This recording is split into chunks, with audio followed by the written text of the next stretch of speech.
Hey guys, thanks for joining Learn to Play. We're at Gen Con 2016. This is day 3. I'm over here with Fantasy Fight Games, and we're going to talk about some of the new stuff that we're going to see at the show here. So, how are you doing today? I'm doing well, thanks. Good. So, can you tell me a little bit about your first announcement, which was the Mansions of Madness? What kind of changes have gone on with that game? Cool. So, Mansions of Madness, second edition, was announced and actually just released, so it's available in retail today.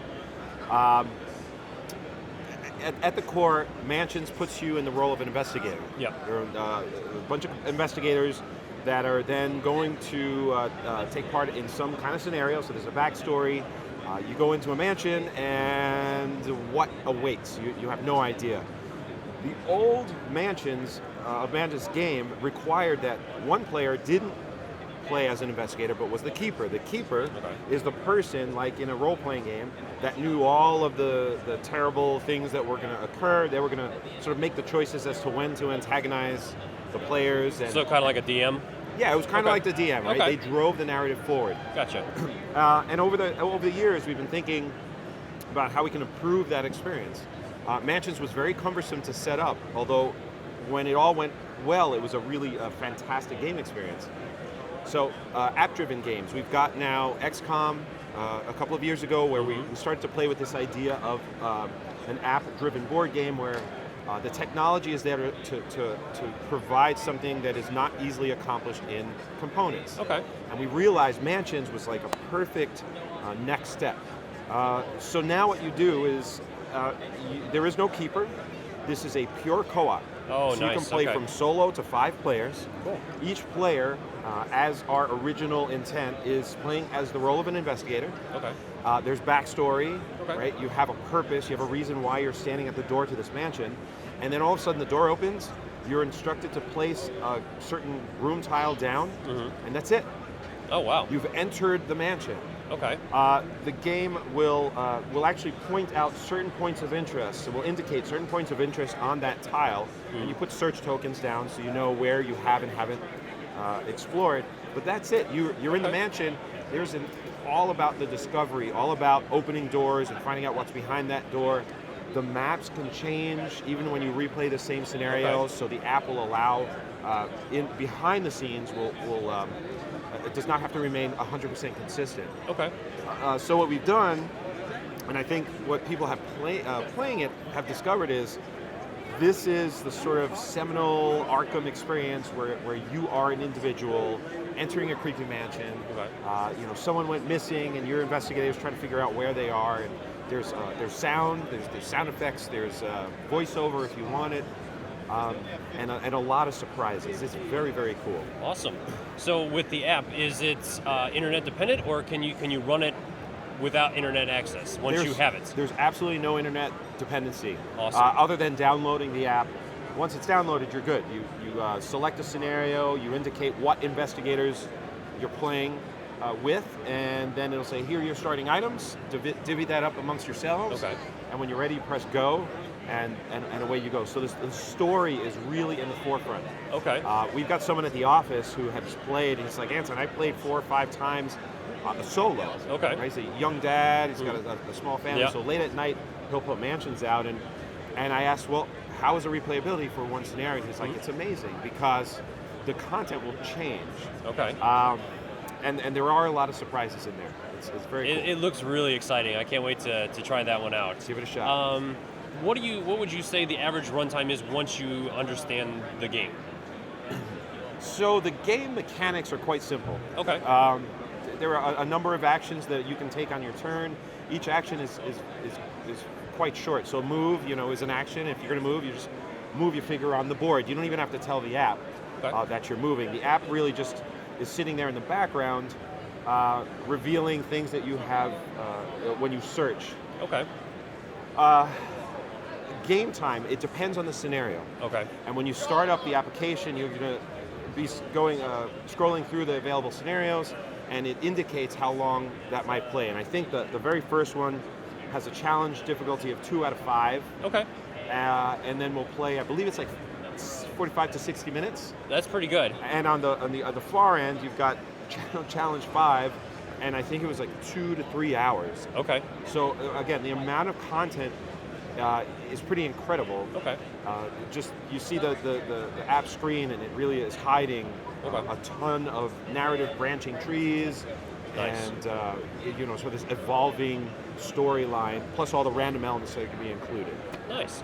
Cool. Well, thank you very much on that. And as you guys kind of see in the foreground here, we have a picture of it. And in this interview, you also see some of those pictures running on your screen. You can see the miniatures are absolutely beautiful. They've redone all the artwork for all the tiles and all that. So it's a really, really cool game. And so what's the price point on this one? Mansions is $99.95. Okay. And I will say, you mentioned the tiles. I mentioned one other thing. If you own Mansions of Madness First Edition, and if you own either of the expansions, either or both, so Forbidden Alchemy or Call of the Wild, in the second edition box is a conversion kit. Oh, nice. Which allows you to put all of the plastic investigator figures, all the monsters, and all of the room tiles from those any of those 3 games into this edition. Oh, so that it's is supported nice. with investigator sheets, Very nice. and any other the tokens or cards that would be required to play those monsters or investigators.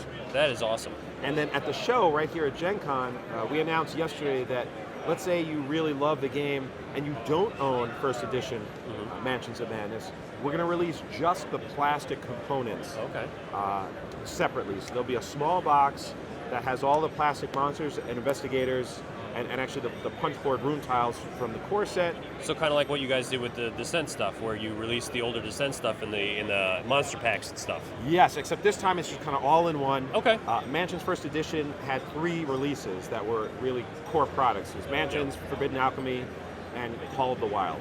So one small set is the core Mansions of Madness product, and the second set will cover the investigators, the monsters, and the tiles found in Forbidden Alchemy and Call of the Wild. Great. So if you don't have and you really want a ton of content, you pick those up. They'll be released later this year. And in the app, you just indicate, well, what other products do you own? And it'll unlock all of the content related to those investigators, Very those nice. room tiles, and monsters. So it's a huge game experience. That's really cool. Right out of the box. Very cool. Well, thank you. Yeah, man. All right, so the next game I saw that you guys have at the show here is Doom. And for those of us that have gotten into the brand new video game that just dropped out, the miniatures on that look fantastic. Awesome. So tell me a little bit about that and what that one's all about. I know in the past you guys had a Doom a long time ago that was really exciting, and a lot of people said really kicked their butt. But so how does this one in comparison to that? So Doom, this is Doom 2nd Edition, but there have been a great number of years between the original release and this game. So people have asked, is this a reskin or retheme? And it isn't. But if we look at Doom, the original Doom board game was based on Doom 3, and really reflected kind of the skulking around in corridors. You didn't know what was around the corner. The sort of it was a slightly more creepy feel. Yeah. It's one versus many. Okay, so in this game, this is all about the one player taking the role of the demons of hell, and the other players each taking one or more Marines. Okay. So one person can take 2 Marines if you only had 2 players, but you can play up to 4 Marines and one opponent, right? One sort of overlord. In Doom 2nd Edition, what we wanted to do is kind of play off the strengths of the newest release. Okay. And here it's very much in the video game style.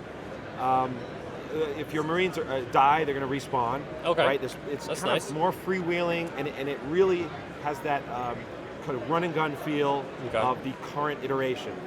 The VP of Creative Development yesterday was giving a presentation and said, "Hey, sometimes you want the cooperative games, but sometimes you just want to run around and shoot your friends in the face."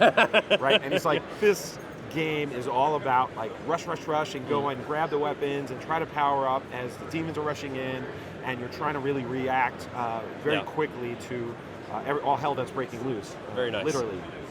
One cool thing that so that's sort of the overall pitch. 2 things, I'll call 2 things that are different.